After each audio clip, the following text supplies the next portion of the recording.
Magandang gabi Pilipinas, para sa ating pamilya, maging mapagmatsyag sa mga buhaya.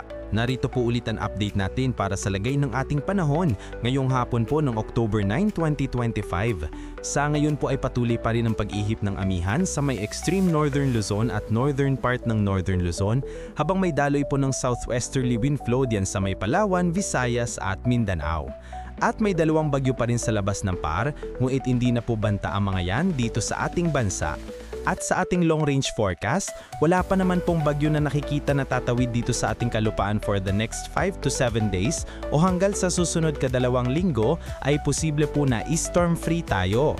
At sa lagay ng ating panahon ngayong hapon ay maulap ang kalangitan with isolated rains dyan po sa may Mimaropa, Panay Island, Negros, Cebu, Tagbilaran, Leyte Summer Provinces, Bicol Region, Basilan, Zamboanga Peninsula, Northern Mindanao, Caraga, Davao Region, Cotabato, ilang bahagi ng Calabarzon, Central Luzon at ilang bahagi ng Northern Luzon. At mamayang gabi po may mga isolated rains pa rin sa ilang bahagi ng ating bansa, lalo na dyan sa may Mimaropa, Kabisayaan, Bicol Region, ilang bahagi ng Central Luzon, Metro Manila at ilang bahagi ng Mindanao. Kailangan mag-ingat pa rin tayo dahil posible pa rin ang mga banta po ng mga pagbaha at pagguho ng lupa.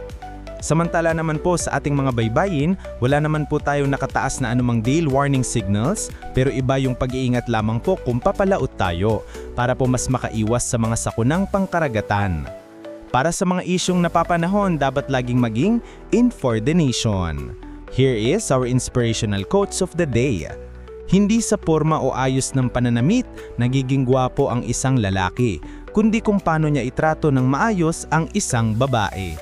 Isumbong ang mga buhaya. Ingat kabayan!